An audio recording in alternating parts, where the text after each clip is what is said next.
It seems like we're all dealing with hunting in the heat. Somewhere, sometime during the whitetail rut of November, the traditional rut, it's going to be hot for some of you hunters. There's just no question about it.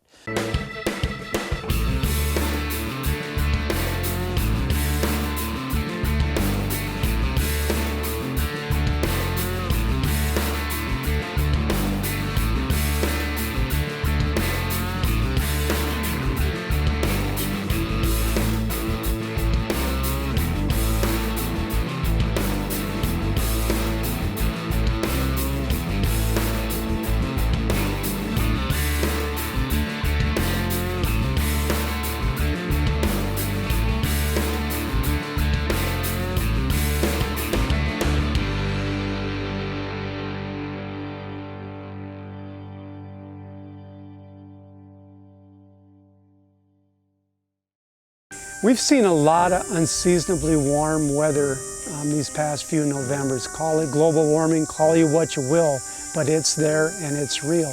And it really changes the way you have to hunt.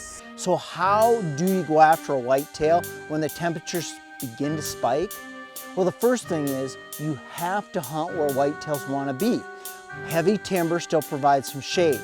Cedars and junipers also cast a big shadow. So do steep hillsides, eroded creeks where they can get down there. Any of these things offer shade. Basically, you have to resort back to that type of hunting you were doing early in the season, where you're focusing on those first couple of hours in the morning and those last couple of hours in the afternoon, because that's when you're going to see most of your deer activity.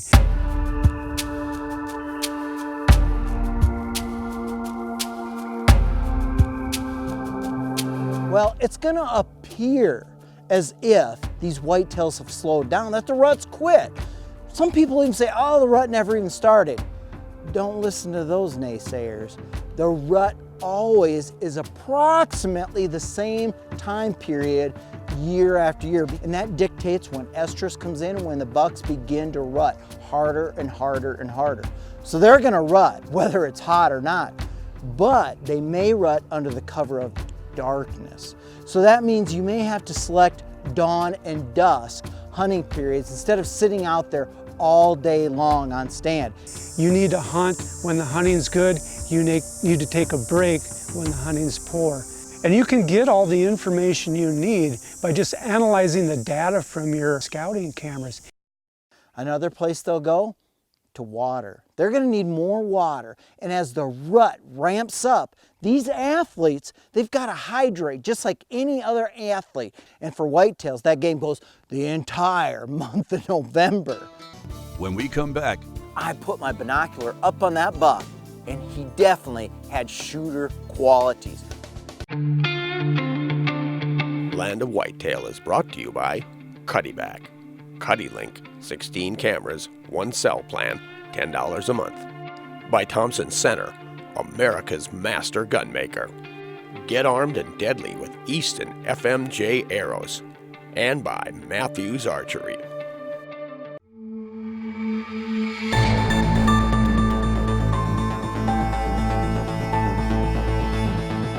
Nebraska is one of those magical whitetail locations. Why? Well, it's in the Midwest, right in the middle of the heartland, where all the crops are. And there's good cover here too, good refuge. It has terrain that varies from the rolling sandhills, western sagebrush, all the way down to cornfields, soybean fields, and exactly what you would see anywhere else in the heartland. So we've got a little slice of whitetail heaven here that's got a fair amount of woods, river bottom, also a big cornfield that's harvested before the season, and little CRP, tall grassland, so it's got a little bit of everything. Another thing about Nebraska is the fact that it has big deer, big antlers, and big bodied. It has great genetics for big whitetails, the Dakota subspecies of whitetail, and those Kansas genetics. Yeah, there's some good genetics that come across the border. You mix that all up in Nebraska, in the Cornhusker State, and it results in some monster whitetails. Fortunately, Neil has been out scouting for us. So when I arrived here in Nebraska, I was fresh off another hunt. I hadn't had time to hit the ground here, spend an extra day or two looking for deer sign, looking for deer activity, but that didn't matter. Neil pointed me in the direction, a hot green field where a lot of deer were coming in and out of. An alfalfa hay field is what it was, and there was a soybean field across the fence. Now I loved hunting near that field. In fact, we focused on a high stand in the timber right adjacent to it, hoping that the deer would funnel in and out of there. That's what you can expect in Nebraska. Steady deer action, whitetail action, all morning long. And the rut is going good. Are we gonna have a good hunt here in Nebraska? I think we are. When you see numbers of deer like that, it's mid-November, there is that lockdown thing going on. Some of the does are coming in heat. Those bigger bucks are holding them down into tight little pockets of cover. But we're seeing enough activity that one of those bigger bucks is going to slip up sooner or later. Deer, they love rubbing their antlers this time of the year. From September, when they strip the velvet off, all the way into December, they'll rub. But right now is the big rubbing period, October and November. And what they love to rub on? Well, it varies depending on what part of the country you're on. But you can always guarantee they're gonna rub on a cedar post. And this post right here shows it. They have been rubbing this big time. A cedar post like this, placed strategically near your stand like we have, can actually attract deer in and maybe make it a stopping point for where you can get a shot. So even though this is an old fence line right here and this post wasn't put here specifically for that purpose, you can put a cedar post in and maybe get a shot at a buck as he pauses in an opening that you choose and not him. I think I kind of like this spot, and I can see it from the stand I was in this morning. I began to realize that that field was the place to be. So Neil and I came up with an idea. Let's put a ground blind right next to some hay bales. The deer wouldn't even notice it was there. It looked just like another hay bale, and I would have a great shooting position. This morning, we were in the high rise. Today, we're down in the basement, ground blind. We're moving around just a little bit on this Nebraska property to see if we can find the deer. Now, what's changed since this morning is the temperature. I'm sweating a little bit. Yeah, it's mid-November here in southwest Nebraska, but it can be hot, just like it can be in many parts of the country during the rut. So we've set up where they're going to feed, and where they feed is where the bucks come to check and find a new girlfriend during the rut. So we're gonna have does coming out here, we're gonna have bucks following the does, we're gonna have bucks just coming out to check out on the does, and hopefully one of those bucks is gonna be a keeper. A food source, even when it's hot, is still a hot place to be.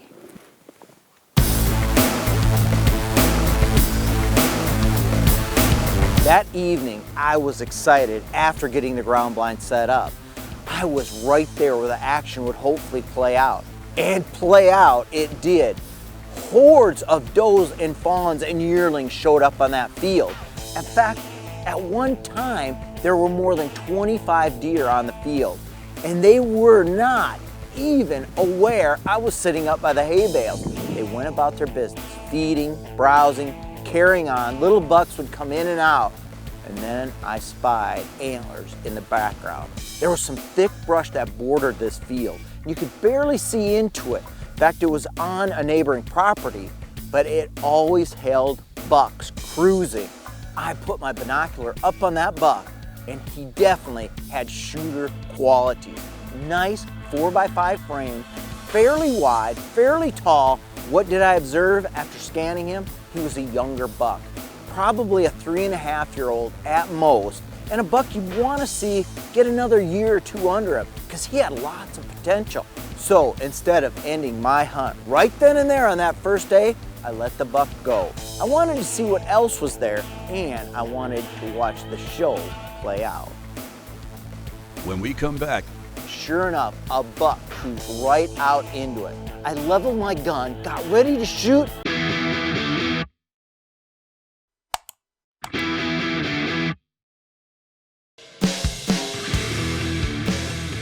Visit sportsmansguide.com today and see why they're the place to go to get where you want to be outdoors.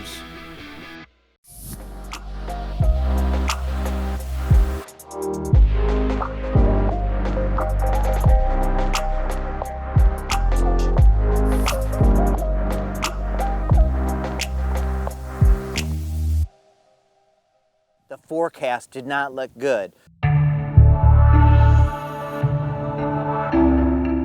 Well, for Nebraska, it was just an average forecast, but the winds were going to come up. And that meant the deer would likely go into thicker cover. Now, Nebraska deer, they're used to wind. It's not a big issue for them. They grew up here, but they still like to be comfortable just like you and I. And those deer did just about the same thing. They anticipated that wind, so I felt like they had fed heavily that evening. The morning feed was a little slower, not as many deer, and the buck sightings, again, were off. Yesterday morning, there were deer, bucks cruising in and out of here all the time.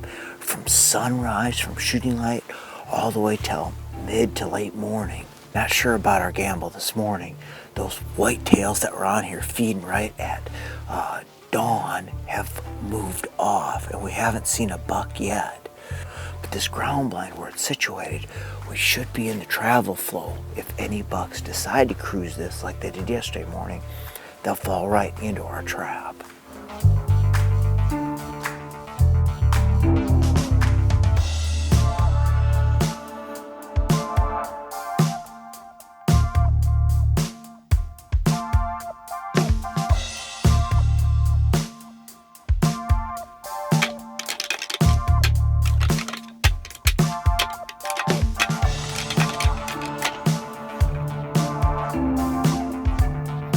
But none of the mature deer were out and about. Was the afternoon going to be the same? A blowout with that wind coming in? Well, I had my hopes set, and it was time to see if a big buck would show up.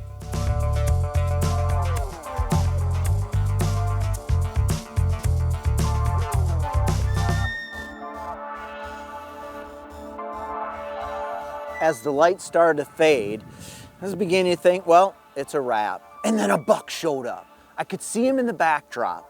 And I got my binocular up, checked him out. Heavy, fairly tall, narrow, but a long main beam.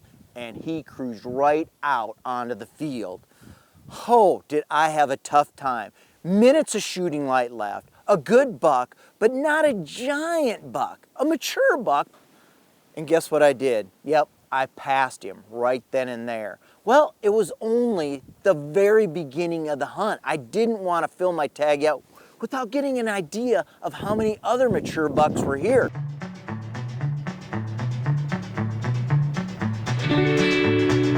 Well, the forecast, the wind was supposed to lay down, and that was even a better forecast. But one other little factor was going to influence my morning hunt: fog. Now, fog gives you a little bit of ambiance, right? A lot of people, they're like, I don't really like fog, I can't see.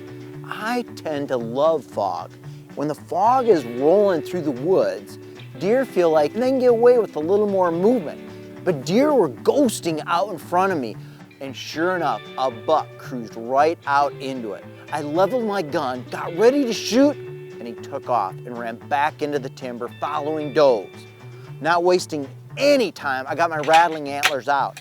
Rattled several times, hoping to draw him back out onto the field before the fog disappeared. And no luck in that department. As the cold front approached, it began to cool down, and the deer activity started to pick up. I saw a doe come out in the field, and then looking back into the corner of the brush, I spied a buck, a good buck. In fact, it looked like the buck I had actually passed earlier in the hunt, and here he came. I made up my mind right then and there. You know what? He's a good buck. I was gonna put the focus on him.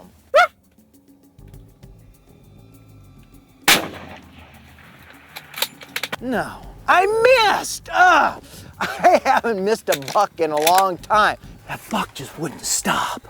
I was coyote howling at him, barking. And he was so wound up on that doe, he wouldn't stop. So I thought he slowed down enough. I tried to lead him, took the shot. I missed. Was Nebraska gonna be a doomsday hunt for me? It's the rut. Things can happen at any time. Before you know it, there are a half dozen does on the field and a young buck chasing them around. Sure enough, I saw antlers. Quick scan, not a shooter. It's a nice 4x4, young buck. The minutes shooting light was disappearing, and I spied another buck. This one had all the makings, the markings, the look of a mature deer. And when he stepped out to rub a fence post, he had that huge roly-poly, horse-like body. What was I gonna do? I only had minutes to get this shot off. There was no way to unzip the blind. I had thought earlier of a plan, a backup plan. I wanted to be prone. I wanted to be rock solid. Set up my bipods. I was only halfway out. That's all I needed to be to get solid.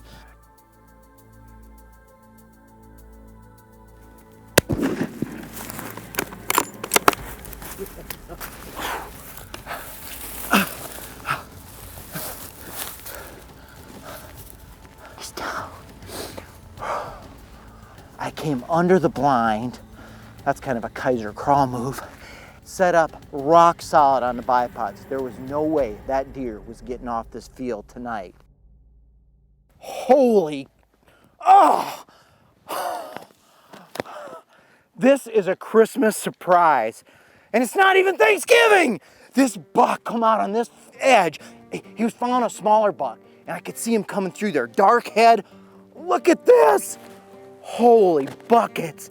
This is what I saw, and I knew it was a mature buck. Those older bucks have that darker skull cap. This here is a true Cornhusker special. Came straight at me, quartered just slightly, and we sent a Hornady 200 grain ELDX bullet downrange. And I think you saw what that bullet will do. Done in Nebraska, Hornady style. Land of Whitetail is brought to you by 10-Point Crossbow Technologies. There is no substitute. By Sever Broadheads, straight through it. By Scent Killer Gold with Hunt Dry Plus technology. Apply it, dry it, and go hunt. Antler King, bigger bucks, healthier deer.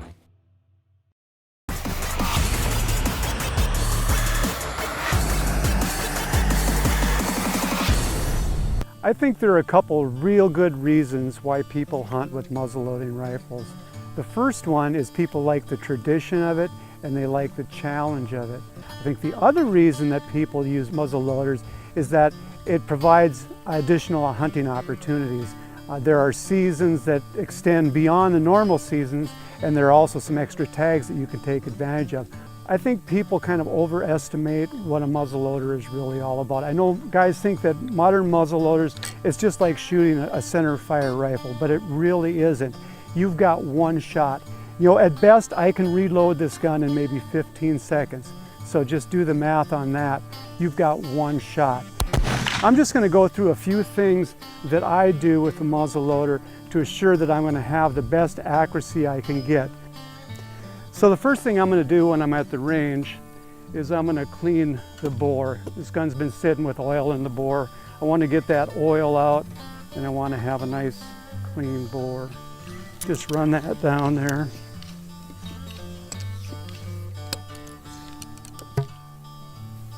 And that'll get rid of all that residue, and then I just run a nice dry patch down there just to get rid of that moisture. Because black powder and moisture do not go well together. Okay, now this is one thing that is a must, because whenever you're pushing that rod down the barrel, and there's always a chance that you're going to push a little piece of debris up into the nipple. So you always want to fire, before you make your load, you always want to fire a cap through the ignition system, through the nipple, to clear that hole out. Okay, now it's time to load the gun. And for that, you use this nifty little thing so you don't get your finger moisture on there. And I'm loading 2 pellets. So let those drop down the barrel. And you just take your bullet and your sabo, get it started in there, and then just push it on down the barrel. Easy peasy, until you feel it sit on the charge. And now, you've probably all seen these guys that pound on the handle and that. Never ever do that. Just push it until you feel it hit the pellets, and then just kind of snug it up a little bit, and you're good to go. So what I'll do next is I'll put a primer on there, and I'll take the shot. And then I always want to repeat that cleaning process because I want my barrel to be the same shot after shot after shot. So what I'll do is run a clean patch down there, run a dry patch down there, reload the gun, reprime the gun, and shoot it again. And I'll keep that process up through all of my sighting in period. And then I'll know that when I go to the range or I go hunting with this same load, I will do the same thing. I'll probably shoot a charge through there. I will run the wet patch through, the dry patch through, put my load in, and I'm ready to go hunting. So it's really that easy, but the key is to be really consistent. You want to be consistent in your loading every time to get the best accuracy that you can. For tradition, for the challenge, or because you can get another tag, muzzleloader hunting is fun. So just get out there and do it. You'll really enjoy it, I guarantee it.